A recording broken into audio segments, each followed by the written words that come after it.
எதுக்காக வருங்காலத்துல மொபைல் டவர்களே நீக்க போகிறாங்கிறது உங்களுக்கு தெரியுமா? ஒருவேளை சூரியனோட சைஸ் பூமியை விடவும் சின்னதானா என்ன ஆகும்? பெரிய பெரிய கிரிக்கெட்டர்ஸ் எல்லாம் பயன்படுத்துற பேட்டை எந்த மரத்தோட மரக்கட்டையால உருவாக்குறாங்கிறது உங்களுக்கு தெரியுமா? ஒரு தீப்பெட்டிக்குள்ளே மடிச்சு வைக்கிற மாதிரியான சரியை இதுக்கு முன்னாடி நீங்க பாத்திருக்கீங்களா? இந்த கேம்ல நீங்க கொல்றவங்க எல்லாருமே ஏற்கனவே செத்து போனவங்களா? இனி நீங்க தண்ணீரை குடிச்சிட்டு அந்த வாட்டர் பாட்டில சாப்பிடவும் செய்யலாமா? இதே போலவே இன்ட்ரெஸ்டிங் அண்ட் அமேசிங்கான விஷயங்களை தெரிஞ்சுக்கிறதுக்கு வீடியோ லைக் பண்ணி ஸ்கிப் பண்ணாம கடைசி வரைக்கும் பாருங்க. நம்பர் 1, சூரியன் இப்ப இருக்கிற சைஸ்ல இருந்து சின்னதாகி நம்ம பூமியை விடவும் சின்னதாகிட்டா என்ன ஆகும்ங்கிறது உங்களுக்கு தெரியுமா? ஆக்சுவலா இந்த மாதிரியான கண்டிஷன்ல சூரியனால ஃபியூஷன் கிரியேட் பண்ணவே முடியாது. அதனால சூரியனை முழுவதுமாவே எரிஞ்சு காணாமலே போயிடும். இதனால சூரியனோட கிராவிட்டியால கண்ட்ரோல் ஆகிற எல்லா பிளானட்டுமே சோலார் சிஸ்டத்தோட ஆர்பிட்ல இருந்து விலகி சும்மா அங்கேயும் இங்கேயும் சுத்த தொடங்கிடும். இதனால பூமியில சூரிய ஒளியும் படாம நிலா ஒளியும் படாம இயற்கை சீற்றங்கள் எல்லாம் ஏற்பட்டு பூமியில இருக்கிற உயிர்கள் எல்லாம் அழிஞ்சிரும். அண்ட் ஃபைனலி பூமியும் உயிரினங்களே இல்லாத ஒரு பிளானட்டா ஸ்பேஸ்ல சும்மா சுத்திக்கிட்டு இருக்கும். வெல், ரியாலிட்டியில இந்த மாதிரியான ஒரு சம்பவம் நடக்காது. இது ஜஸ்ட் ஒரு இமேஜினேஷன் தான். நம்பர் 2, நம்ம இது வரைக்கும் சாரிகள் நிறையவே பார்த்திருப்போம். ஆனா எப்போ அது ஒரு தீப்பெட்டிக்குள்ள பேக் பண்ற மாதிரி என்ன சாரியை பார்த்திருக்கீங்களா? ஒருவேளை இல்லனா வாங்க இன்னைக்கு நம்ம பார்க்கலாம். தெலுங்கானாவை சேர்ந்த இவரோட பேர் தான் நல்லா விஜய். இவர் தான் மேட்ச் பாக்ஸ் சாரி என்கிற ஒரு விதமான சாரியை உருவாக்கி இருக்கிறாரு. இந்த சாரியை நேச்சுரலான சில்க பயன்படுத்தி கைகளாலே உருவாக்கி இருக்கிறாராம். அண்ட் அவர் கைகளால உருவாக்கி இருக்கிற இந்த 5.5 மீட்டர் நீளமுள்ள சாரியை உருவாக்குறதுக்கு அவருக்கு 6 நாட்கள் ஆகிடுச்சாம். அண்ட் இந்த சாரியோட விலை 12,000 ரூபாய். இத ரெகுலர் சாரியை போலவும் போட்டுக்கலாம். நம்பர் 3, இந்த கேம்ல நீங்க எந்த கேரக்டர் எல்லாம் கொல்றீங்களோ அவங்க எல்லாருமே ஏற்கனவே ரியல் லைஃப்ல செத்து போனவங்க தானா? ஆக்சுவலா அசாசின் கிரீட் என்கிற ஒரு கேம்ல நம்ம மனிதர்களை தான் அசாசினேஷன் பண்ணுவோம். அண்ட் அந்த கேம்ல நம்ம யாரெல்லாம் கொல்றோமோ அவங்க எல்லாருமே ஆக்சுவலா ரியல் லைஃப் பர்சன்ஸ் ஆனா அவங்களையும் உண்மையாவே உலக வரலாற்றுல யாராவது அசாசினேஷன் பண்ணி தான் கொண்டு இருப்பாங்க. அண்ட் அந்த கேம்ல டேட் டைம் எல்லாமே கரெக்டா தரப்பட்டிருக்கும். ரியல் லைஃப்லயும் அந்த ஆளு அதே டேட்ல அதே டைம்ல தான் கொண்டு இருப்பாங்களாம். இந்த ஃபேக்ட் தெரியாமலே நம்மள நிறைய பேர் இந்த கேமை விளையாண்டுருப்போம், இன்க்ளூடிங் மீ. நம்பர் 4, இன்னைக்கு நமக்கு கோல்டு டைமண்ட் எல்லாமே எல்லாத்த விட லக்ஸரியஸான ஒரு பொருளா தெரியுது. ஆனா ஒருவேளை மனிதர்கள் வேற ஏதாவது ஒரு பிளானட்ல இருக்கிறதுக்கு போயிட்டாங்கன்னா அதுக்கப்புறமா ஒரு மரக்கட்டை தான் எல்லாத்த விட எக்ஸ்பென்சிவான ஒரு பொருளா மாறுறதுக்கு வாய்ப்பு இருக்குதான். ஏன்னா மத்த பிளானட்கள்ல மார்பல், சில்வர், கோல்டு மாதிரியான விஷயங்களும் கிடைக்க தான் செய்யும். ஏன் ஒரு பிளானட்டே முழுக்க முழுக்க டைமண்டால தான் உருவாக்கப்பட்டிருக்குது. ஆனா மரங்கள் மட்டும் தான் எந்த மாதிரியான ஒரு பொருள்னா அது பூமியில மட்டும் தான் கிடைக்கும். அதனால மத்த பிளானட்க்கு மனிதர்கள் போன மரக்கட்டைங்கிறது எல்லாத்த விட எக்ஸ்பென்சிவான ஒரு பில்டிங் மெட்டீரியலா மாறிடும். நம்பர் 5, பிலிப்பீன்ஸ்ல டைவோர்ஸ் வாங்குறது இல்லீகலான ஒரு விஷயமா இருக்குது. அதாவது ஒருவேளை உங்களுக்கு பிலிப்பீன்ஸ்ல கல்யாணம் ஆகிடுச்சுன்னா அதுக்கப்புறமா பிலிப்பீன்ஸ்ல நீங்க என்ன பண்ணாலும் டைவோர்ஸ் மட்டும் வாங்கவே முடியாது. உங்களோட அந்த மேரேஜ் ரிலேஷன்ஷிப்பை ஒரு மரணத்தினால மட்டும் தான் பிரிக்க முடியும். நம்பர் 6, இன்னைக்கு இருக்கிற காலகட்டத்துல மக்கள் போன்ல எந்த அளவுக்கு பிஸியா இருக்கிறாங்கன்னா ஒருத்தங்களுக்கு நம்ம அனுப்புற மெசேஜ்கள்ல 90-95% மெசேஜ்கள் எல்லாத்தையுமே மக்கள் வெறும் 3 நிமிஷத்துக்குள்ள படிச்சிருவாங்களாம். ஆனா ரீப்ளை பண்றதும் பண்ணாததும் அவங்களோட மூட பொறுத்து இருக்குது. ஒரு சிலவங்க மெசேஜ் ஏற்கனவே பார்த்துட்டு பல மணி நேரம் கழிச்சு ரீப்ளை பண்ணி இப்ப அந்த மெசேஜ பார்த்தேன்னு சொல்லிடுவாங்க. வெல், நீங்க இதுவரைக்கும் எத்தனை நிமிஷத்துக்குள்ள எத்தனை செகண்ட்குள்ள மெசேஜ பார்த்து ரீப்ளை பண்ணிருக்கீங்க? கீழே கமெண்ட்ல சொல்லுங்க. நம்பர் 7, இத பாருங்க, இதுதான் இந்தியாவோட முதல் செல்ஃப் பேலன்சிங் ஸ்கூட்டர். இந்த ஸ்கூட்டர்ல நீங்க உட்கார்ந்து பேலன்ஸ் பண்ண வேண்டிய அவசியமே கிடையாது. ஏன்னா இந்த ஸ்கூட்டர் அதுவே அதை பேலன்ஸ் பண்ணிக்கிட்டு நின்னுரும். இந்த ஸ்கூட்டர்ல நீங்க பண்ண வேண்டியதெல்லாம் சும்மா சிம்பிளா ஏறி உட்கார்ந்து லிவர் அழுத்தி ஆக்சலரேட் பண்ணி போய்கிட்டே இருக்க வேண்டியதுதான். கொஞ்சம் கொஞ்சமா எல்லாமே டெஸ்லா மாதிரியே மாறிக்கிட்டு வருது. நம்பர் 8, இனி நீங்க தண்ணி குடிக்கிறதுக்கு பயன்படுத்துற வாட்டர் பாட்டிலையும் சாப்பிடலாம் சொன்னா உங்களால நம்ப முடியுதா? ஆக்சுவலா அந்த மாதிரியான ஒரு பாட்டில இந்த பொண்ணு தான் உருவாக்கி இருக்குது. அந்த பாட்டில நீங்க தண்ணீரை நிறைச்சு குடிக்கவும் செய்யலாம். அண்ட் தண்ணீர் தீர்ந்ததுக்கு அப்புறம் பசி எடுத்து அதை சாப்பிடவும் செய்யலாமா? ஒருவேளை உங்களுக்கு அதை சாப்பிடுறதுக்கு விருப்பம் இல்லாம தூர வீசினாலும் அது இயற்கையில ஈஸியா டீக்ரேட் ஆகிரும். உண்மையாவே இதை வேற லெவல் ஈகோ ஃப்ரெண்ட்லின்னு தான் சொல்லி ஆகணும். நம்பர் 9, கன்னியாகுமரியில இருந்து சென்னையோட டிஸ்டன்ஸ் கிட்டத்தட்ட 750 கிலோமீட்டர் இருக்கும். இந்த டிஸ்டன்ஸ் காக்ரோச்களால வெறும் ஒரு 2 to 2.5 நாளைக்குள்ளே நடந்து கிராஸ் பண்ண முடியும். ஏன்னா காக்ரோச்கள் அந்த அளவுக்கு ஃபாஸ்டா ஓடுற ஒரு உயிரினமா இருக்குது. அதனால காக்ரோச்கள் ஒரு ஸ்ட்ரைட்டான லைன்ல ஓடி போச்சுன்னா 1 மணி நேரத்துல கிட்டத்தட்ட 8 கிலோமீட்டர் கிராஸ் ஆகி போயிருமா. நம்பர் 10, ஒருவேளை நீங்க ராத்திரி நேரத்துல ஒரு லாங் ட்ரிப் போக இருக்கும்போது ராத்திரி நேரம் உங்களுக்கு தூக்கம் வந்துச்சுன்னா அப்பப்ப வண்டி எங்கேயாவது நிறுத்தி கொஞ்சம் காமெடி வீடியோஸ் பாருங்க. இல்ல உங்க ஃப்ரெண்ட் இல்ல உங்க ஃபேமிலில யாராவது காமெடி பண்றவங்களும் உங்க பக்கத்திலேயே உட்கார வச்சுக்கோங்க.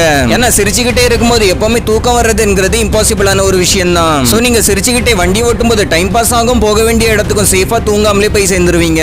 நம்பர் 11, நீங்க உங்களுடைய கார்ல வெறும் 1 மணி நேரத்துக்குள்ள ஸ்பேஸுக்கு போய் சேர்ந்துடலாமா? ஏன்னா ஸ்பேஸ் அந்த அளவுக்கு நம்ம கிட்ட பக்கத்துல தான் இருக்குது. ஆனா நம்ம தான் அது ரொம்ப தூரத்துல இருக்குமோன்னு சொல்லி நினைச்சிட்டு இருக்கிறோம். ஒரு வேளையில நம்மளால வெர்டிகல் டைரக்ஷன்ல வண்டி ஓட்ட முடிஞ்சதுன்னா 90 கிலோமீட்டர் ஸ்பீட்ல 1 மணி நேரத்துக்குள்ள நம்ம ஸ்பேஸுக்கு போய் சேர்ந்துடலாமா? அதுவும் அவுட்டர் ஸ்பேஸ்ல. நம்பர் 12, பிரிங்கிள்ஸ் என்கிற இந்த பொட்டேட்டோ சிப்ஸை உருவாக்குனவர் இப்ப இறந்ததுக்கு அப்புறம் பிரிங்கிள்ஸோட டப்பால அடைக்கப்பட்டு இருக்கிறாராம். ஆக்சுவலா ஃபெட்ரிக் பவர் என்கிற இந்த ஆளு தான் பிரிங்கிள்ஸை முதல்ல உருவாக்குனாரு. அண்ட் அவருக்கு அவரோட இந்த கண்டுபிடிப்பு மேல எந்த அளவுக்கு பெருமை இருந்ததுன்னா இறந்ததுக்கு அப்புறம் அவரோட பாடியை கொஞ்சம் எரிச்சு அந்த சாம்பல பிரிங்கிள்ஸோட டப்பால பேக் பண்ணி புதைச்சிட்டாங்களாம். ஏன்னா அந்த ஆளோட மிகப்பெரிய கடைசி ஆசையா இந்த மாதிரி பண்ண சொல்லி இருக்கிறாரு. நம்பர் 13, ஆல்கஹால் குடிக்கிறனால இங்கிலீஷ் ஓரளவுக்கு ஃப்ளூயன்ட் ஆகிரும் சொன்னா நம்மளால நம்ப முடியுதாம். ஆக்சுவலா ஒரு சிலவங்களுக்கு இங்கிலீஷ் இல்ல வேற ஏதாவது ஒரு சில லாங்குவேஜ் ஓரளவு தெரியதான் செய்யும். ஆனாலும் அவங்களால அந்த மொழியை மனசுக்குள்ள ஒழுங்கா பேச முடிஞ்சாலும் வாயால பேசுறதுக்கு ரொம்பவே கஷ்டப்படுவாங்க. ஏன்னா அவங்ககிட்ட அந்த மொழியை முழுசா பேசுறதுக்கான கான்பிடன்ஸ் இருக்காது. ஆனா ஆல்கஹால் குடிச்சதுக்கு அப்புறம் கான்பிடன்ஸ் எல்லாமே எந்த லெவலுக்கு போகணுமோ அந்த லெவலுக்கு போயிடும். அதனால முன்னாடி கஷ்டப்பட்டு பேசின மொழியை ஆஃப்டர் ஆல்கஹால் ஃப்ளூயண்டா பேச முடியுமா? இது ஜஸ்ட் ஒரு ஃபேக்ட் தான். இதை தெரியாம கூட ட்ரை பண்ணிராதீங்க. நம்பர் 14, ஒருவேளை உங்களோட ரைட் சைடுல ஏதாவது பொருட்களை வச்சீங்கன்னா உங்களுக்கு பயமா இருக்கிறதுக்கு வாய்ப்பு இருக்குது. அது உங்களுக்கு டெக்ஸ்ட்ரோபோபியாங்கிற ஒரு நோய் இருந்தா மட்டும்தான். ஆக்சுவலா இது ஒரு விதமான மெடிக்கல் கண்டிஷனா இருக்குது. இது ஒருவேளை யாருக்காவது இருந்துச்சுன்னா அவங்களுக்கு அவங்களோட ரைட் சைடுல மட்டும் எந்த ஒரு பொருளையும் வைக்கிறதுக்கு ரொம்பவே பயமா இருக்குமா. அதாவது அவங்களோட ரைட் சைடுல ஏதாவது ஒரு பொருளை வச்சாங்கன்னா அந்த பொருள் அவங்க மேல விழுந்துரும், இல்ல கீழே விழுந்துரும், இல்ல அதை யாராவது திருடிட்டு போயிருவாங்கன்னு சொல்லி பயம் இருந்துகிட்டே இருக்குமா.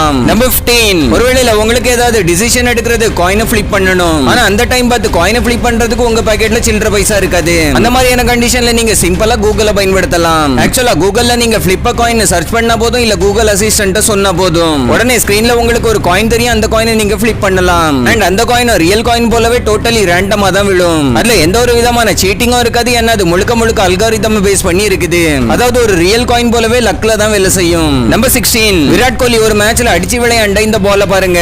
இந்த பால் அந்த மேட்ச்ல விராட் கோலி எவ்வளவு பயங்கரமா பேட்டிங் பண்ணி இருக்கிறாருங்கிறதுக்கான அடையாளமா இருக்குது. மொத்தத்துல ஒரு டாப் கிளாஸ் பாலே அடையாளம் தெரியாத அளவுக்கு மாறிட்டு. நம்பர் 17, நார்மலா நம்ம எல்லாரும் கிரிக்கெட் விளையாடுறதுக்கு பயன்படுத்துற பேட்டை நார்மலான ஏதாவது ஒரு மரக்கட்டையை வச்சு தான் உருவாக்கி இருப்பாங்க.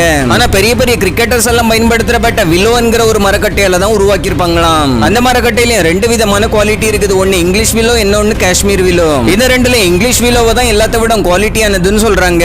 அதனால இந்த மரக்கட்டையோட விலை காஷ்மீர் வில்லோவை விட அதிகமான விலைக்கு விற்கப்படுமா. அண்ட் இந்த ரெண்டுல ஏதாவது ஒரு குவாலிட்டி மரக்கட்டையை பயன்படுத்தி தான் கிரிக்கெட்டர்ஸோட பேட்டை தயாரிப்பாங்க.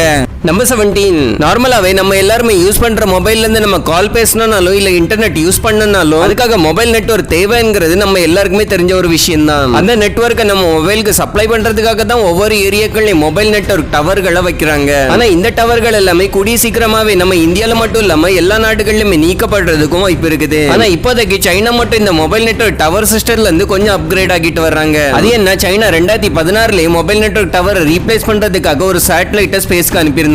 அதுவும் அப்படியே நம்ம ஏரியாக்கள்ல இருக்கிற மொபைல் நெட்வொர்க் டவர் போல தான் செயல்படும். ஆனா ஸ்பேஸ்ல இருந்து செயல்படும். ஆனா ஒரே ப்ராப்ளம் என்ன, நம்ம மொபைல்ல இருந்து நெட்வொர்க்கை சேட்டலைட் வரைக்கும் டிரான்ஸ்ஃபர் பண்ற அளவுக்கான டெக்னாலஜி இது வரைக்கும் நம்ம கிட்ட இல்லவே இல்ல. அதனால தான் இன்னும் முழு உலகமும் மொபைல் நெட்வொர்க் டவர்களை யூஸ் பண்ணிட்டு இருக்குது. ஆனா இப்போ ஒரு சிலவங்களுக்கு சேட்டலைட் போன்களும் இருக்கதானே செய்யுதுங்கிற கேள்வி வரும். ஆக்சுவலா அந்த போன்கள் உருவத்திலையும் பெருசா இருக்கும். அதுக்கு மேல இந்த மாதிரியான ஒரு பெரிய ஆண்டனாவும் இருக்கும். அண்ட் இந்த மாதிரி மொபைல் போன்கள் ஆண்டனா வச்சு அதோட சைஸை பெருசாக்கிட்டாங்கன்னா அதுக்கப்புறம் மொபைல் போனை யாருமே பாக்கெட்ல எல்லாம் வச்சு கொண்டு போகவே முடியாது. அதனால இந்த மொபைல் போனை சேட்டலைட் நெட்வொர்க்கோட கனெக்ட் பண்ணணும்னா அதுக்கே தப்புல ஒரு சின்ன சிப்புக்குள்ள எல்லாத்தையுமே கொண்டு அடக்கணும். ஆனா அந்த மாதிரியான ஒரு சிப்பை இணையில இருந்து கொஞ்சம் வருஷத்துக்கு முன்னாடி எலான் மஸ்கோட ஒரு கம்பெனி உருவாக்கிட்டதாகவும் சொல்லிட்டு இருந்தாங்க. அதுக்கப்புறமா சைனாக்காரங்களுக்கும் எங்கேயோ இருந்து ஐடியா கிடைச்சு அந்த மாதிரியான ஒரு சிப்பை உருவாக்கிட்டாங்க. அண்ட் அந்த சேட்டலைட்டோட கனெக்ட் ஆகிற சிப் பொருத்தப்பட்டு உருவாக்கப்பட்ட போன் தான் Huawei Mate 60 Pro. அந்த மொபைலோட உதவியால சைனால இருக்கிறவங்க ஒரு இடத்துல இருந்து இன்னொரு இடத்துக்கு சேட்டலைட் நெட்வொர்க் மூலமா பேசலாம். இந்த மாதிரியான இந்த சேட்டலைட் டெக்னாலஜியோட பெனிஃபிட்ஸ் நிறையவே இருக்குது. அது என்ன, மொபைல் நெட்வொர்க் டவர் வைக்கிறதுக்கான செலவு இருக்காது. உலகம் முழுவதும் பெரிய அளவுல எலக்ட்ரிசிட்டியும் சேவ் ஆகும். ஈவன் நிலநடுக்கம், புயல் எது வந்து எது அழிஞ்சாலுமே நெட்வொர்க் டவர் மட்டும் கட் ஆகவே ஆகாது. சோ இதனால தான் இந்த டெக்னாலஜி ஃபியூச்சர்ல எல்லா நாடுகளுமே யூஸ் பண்றதுக்கும் வாய்ப்பு இருக்குது. ஓகே फ्रेंड्स, இந்த வீடியோ உங்களுக்கு பிடிச்சிருக்கும்னு நினைக்கிறேன். வீடியோ பிடிச்சிருந்தா வீடியோ லைக் பண்ணி உங்க ஃப்ரெண்ட்ஸ் அண்ட் ஃபேமிலிஸோட ஷேர் பண்ணுங்க. அண்ட் இதே போலவே இன்னும் இன்ட்ரெஸ்டிங்கான வீடியோஸோட கலெக்ஷன் நம்ம சேனல்ல இருக்குது. அதையும் பார்க்கிறதுக்கு மறந்துடாதீங்க. நானும் இன்னொரு இன்ட்ரெஸ்டிங்கான வீடியோட உங்களை சந்திக்கிறேன். அது வரைக்கும் டட்டா பை பாய்.